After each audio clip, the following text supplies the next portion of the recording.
Assalamualaikum warahmatullahi wabarakatuh.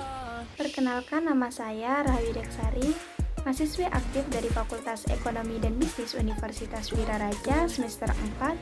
NPM saya 719212831. Di sini saya akan membahas tentang perpajakan pada pertemuan kedua yang merupakan tugas dari salah satu dosen pengampu mata kuliah perpajakan. Pada materi pertemuan kedua, kita di sini membahas salah satunya tentang pemungutan pajak atau yang namanya stelsel pajak. Wah, apa tuh stelsel pajak? Stelsel pajak ini merupakan sistem pemungutan pajak yang digunakan untuk menghitung besarnya pajak yang harus dibayarkan oleh para wajib pajak. Pemungutan pajak ini dilakukan dengan 3 stelsel, yaitu stelsel nyata atau real, anggaran, dan juga campuran. Nah, pada stelsel nyata ini, di sini tuh stelsel nyata itu merupakan pengenaan pajak yang didasarkan oleh objek yang sesungguhnya terjadi. Sehingga dengan hal ini, objeknya adalah penghasilan. Dan biasanya pemungutan pajak ini dilakukan pada akhir tahun pajak. Kelebihan dari stelsel nyata ini, penghitungan pajak didasarkan pada penghasilan yang sesungguhnya sehingga lebih akurat dan realistis. Kelemahannya, pajak itu dapat diketahui pada periode saat akhir periode. Tadi ada yang namanya stelsel anggapan atau fiktif. Anggaran atau fiktif. Nah, di stelsel ini tuh menyatakan bahwa pengenaan pajak didasarkan pada satu anggaran yang diatur oleh undang-undang. Misalnya, penghasilan suatu tahun dianggap sama dengan penghasilan tahun sebelumnya. Berarti lebih ke stelsel anggapan ya, fiktif ya. Lebihan dari stelsel anggapan ini atau stelsel fiktif adalah dapat dibayar selama tahun berjalan pada saat wajib pajak memperoleh penghasilan tinggi atau mungkin dapat diangsur dalam 1 tahun berjalan. Sedangkan kelemahannya adalah pajak yang dibayar tidak berdasarkan dengan keadaan. Namanya juga fiktif, anggapan dan menganggap, sehingga penentuan pajak menjadi tidak akurat. Itu kelemahan dari stelsel anggapan ataupun fiktif. Kalau pada stelsel campuran, ini menyatakan bahwa pengenaan pajak didasarkan pada kombinasi antara stelsel nyata dan stelsel anggapan. Sehingga pada awal tahun besarnya pajak dihitung berdasarkan suatu anggaran, kemudian pada akhir tahunnya besaran pajak itu dihitung berdasarkan keadaan yang nyata atau sesungguhnya. Jika besarnya pajak berdasarkan keadaan sesungguhnya lebih besar daripada pajak menurut anggapan, maka wajib pajak harus membayar kekurangan tersebut. Sebaliknya, jika besar pajak sesungguhnya itu lebih kecil daripada pajak anggapan, maka kelebihan tersebut dapat diminta kembali. Gitu kalau tentang yang stelsel campuran. Asas pemungutan pajak. Pengertian terhadap kata asas. Asas ini antara lain sebagai suatu kebenaran yang menjadi pokok dasar atau tumpuan berpikir. Menurut Purwadarminta pada tahun 84, asas pemungutan pajak ini ada 3 yang kerap dijadikan pedoman di dunia. Yang pertama, asas tempat tinggal. Yang kedua, asas kebangsaan. Yang ketiga, asas sumber. Asas tempat tinggal ini pemungutan pajak dapat dilakukan berdasarkan domisili atau tempat tinggal seseorang. Kalau yang kebangsaan ini berdasarkan kebangsaan seseorang. Sebagai contoh, meskipun ada orang Amerika orang Amerika atau orang Australia gitu tinggal di suatu negara lain, kita anggaplah orang Australia tinggal di Cina, maka orang tersebut ini gak bisa diwajibkan untuk membayar pajak karena kebangsaannya itu bukan di Cina tapi di Australia. Nah, yang asas sumber ini merupakan sebuah pemungutan pajak yang dilakukan berdasarkan sumber atau tempat penghasilan mereka. Di Indonesia, kita memiliki 7 asas pemungutan pajak yang selalu menjadi pedoman.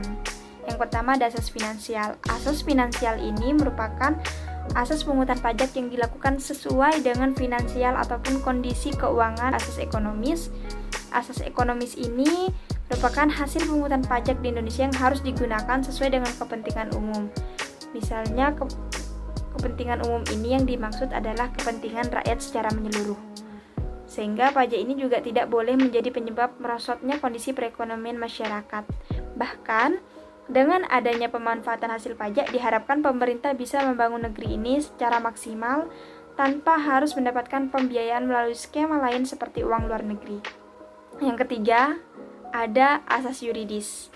Asas yuridis ini merupakan pemungutan pajak di Indonesia pada pasal 23 ayat 2 Undang-Undang tahun 45. Selain itu, pemungutan pajak di Indonesia juga diatur oleh beberapa undang-undang, yang diantaranya ada Undang-Undang Nomor 28 Tahun 2007 tentang Ketentuan Umum dan Tata Cara Perpajakan atau KUP, ada Undang-Undang Nomor 36 Tahun 2008 yaitu tentang Pajak Penghasilan atau PPH.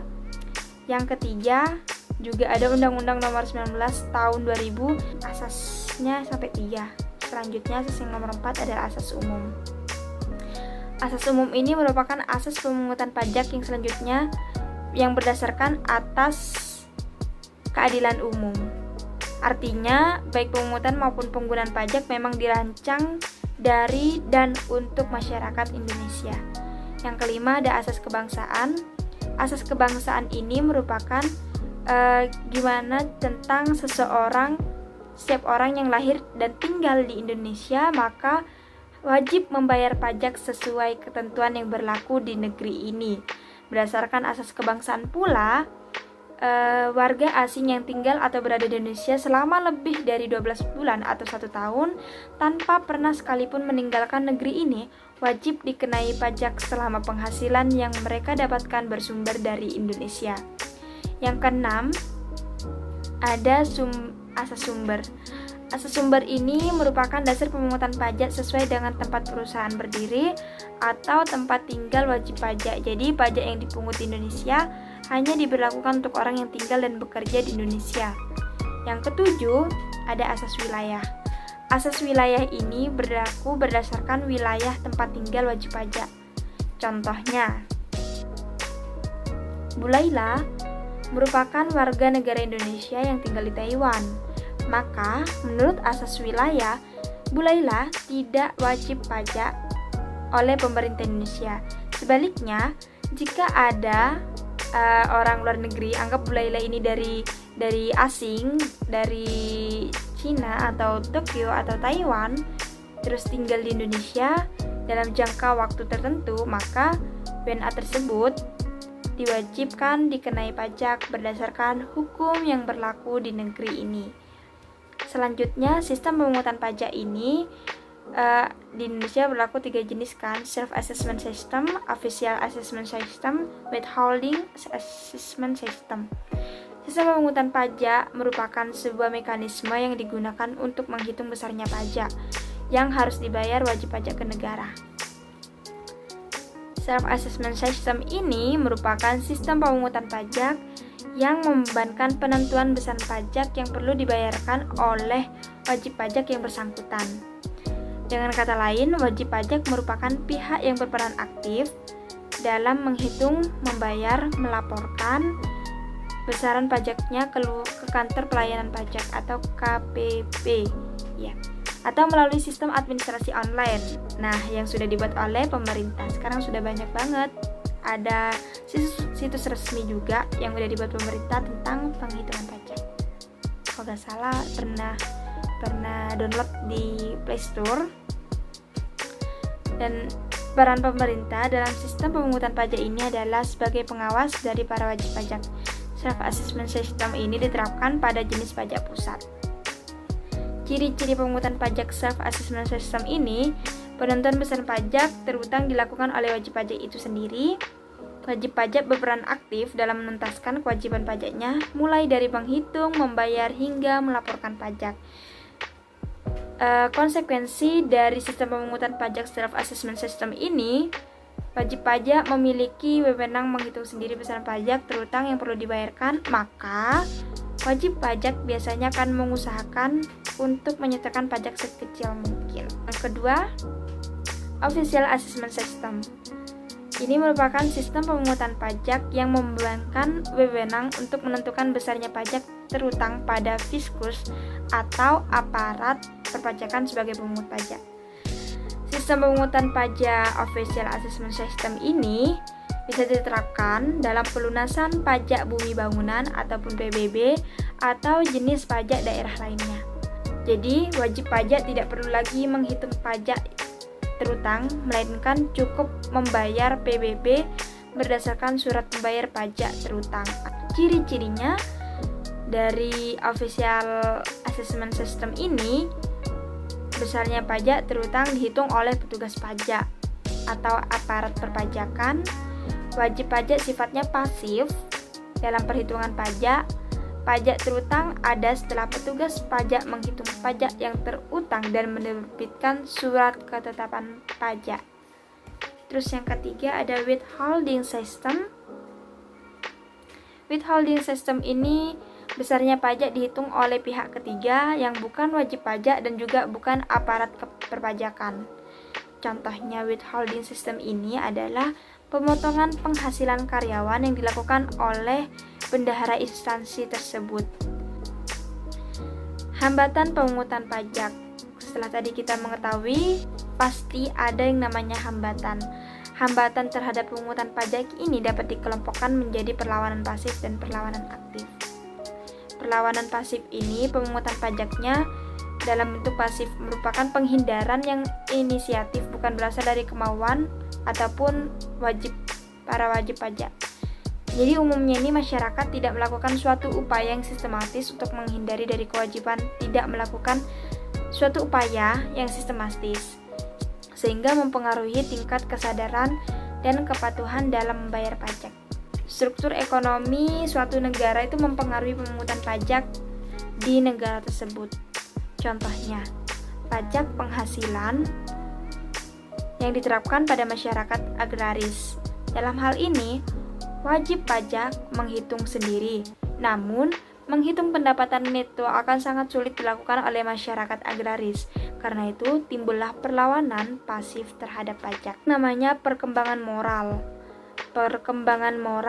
dan intelektual penduduk, yaitu timbul dari lemahnya sistem kontrol yang dilakukan oleh fiskus ataupun karena objek dari pajak itu sendiri yang sulit untuk dikontrol. Contohnya, di Belgia itu terdapat pajak yang dikenakan terhadap permata. Yang kedua, ada perlawanan aktif.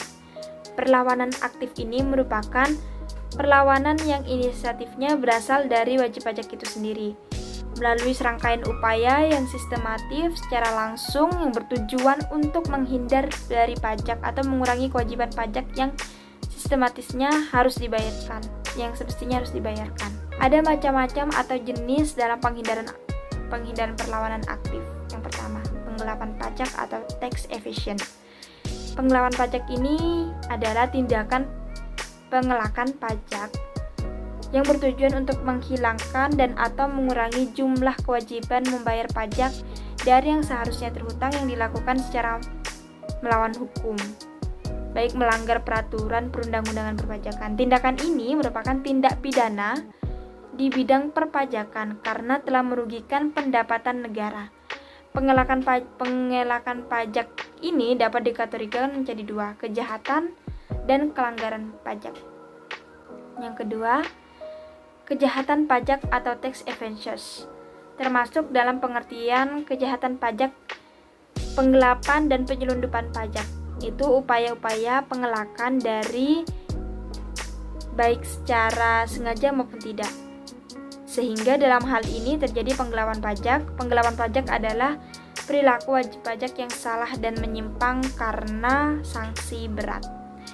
Yang ketiga itu ada pelanggaran pajak atau tax fraud. Pengelakan pajak ini secara pelaporan, tetapi isi tidak benar ataupun tidak lengkap. Informasi dan dokumen palsu. Tindakan ini untuk menolak membayar pajak, untuk hanya memenuhi formalitas saja. Ada yang namanya hitung pajak. Utang pajak merupakan pajak yang masih harus dibayar, termasuk sanksi administrasi berupa bunga, denda, atau kenaikan yang tercantum dalam surat ketetapan pajak atau surat sejenisnya yang berdasarkan ketentuan perundang-undangan perpajakan. Dilihat dari kondisinya, maka timbullah utang pajak yang dapat terjadi karena dua kondisi, yaitu yang pertama kondisi formil. kondisi formil.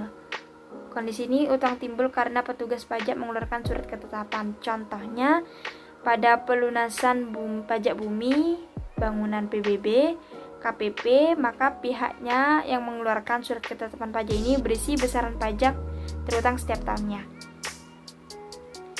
Yang kedua ada kondisi material. Kondisi ini biasanya timbul karena undang-undang atau karena adanya sebab tertentu yang mengakibatkan suatu pihak dikenakan pajak seperti mendirikan bangunan, kegiatan impor dan ekspor, hingga mendapatkan hadiah undian. Contohnya, ada seseorang karyawan yang memenangkan hadiah undian dari sebuah acara televisi. Biasanya pasti bilangnya dapat 10 juta tapi dipotong pajak. Nah, ini yang dimaksud dengan kondisi material. Dalam kasus ini, si penerima hadiah ini terutang pajak atas hadiah undiannya berupa uang tunai yang diterimanya, terpotong. Yang kedua ada kadaluarsa pajak. Kadaluarsa pajak ini merupakan kondisi di mana masa penagihan pajak telah melampaui waktu terutang pajak masa pajak atau tahun pajak yang bersangkutan. Pembebasan ini utang pajak tidak berakhir dalam satu semestinya tetapi karena ditiadakan oleh salah satu pihak. Pembebasan biasanya tidak diberikan kepada pokok pajaknya tetapi terhadap sanksi administrasi. Juga penghapusan. Penghapusan ini sama dengan pembebasan tapi diberikan kepada wajib pajak. Penghapusan utang pajak bisa disebabkan karena kondisi-kondisi tertentu. Secara umum juga tarif pajak ini diartikan sebagai besaran nilai yang dikenakan untuk barang tertentu. Jika dihubungkan dengan pajak, maka tarif adalah besarnya nilai yang menentukan besaran pajak yang harus dibayarkan oleh para wajib pajak kepada pemerintah. Jenis tarif pajak ada proportional flat tax rate. Proportional flat tax rate. Ini adalah tarif pajak proporsional. Jenis tarif ini biasanya menggunakan persentase tetap pada pajak. Meskipun nilai objek pada pajak itu, misal objek mobil ya, itu naik, ini tidak akan mempengaruhi persentase tax rate yang akan dibayarkan. Meskipun harga mobil naik, gak akan mengubah tax rate-nya untuk membayarnya. Ada progressive tax rate, tarif pajak progresif. Ini tuh jenis pajak yang memiliki tingkat tax rate-nya yang besar. Peningkatannya ini biasanya mengikuti pendapatan dari pengenaan pajak, yang artinya jika dasar pengenaan pajak semakin besar, maka artinya juga semakin besar.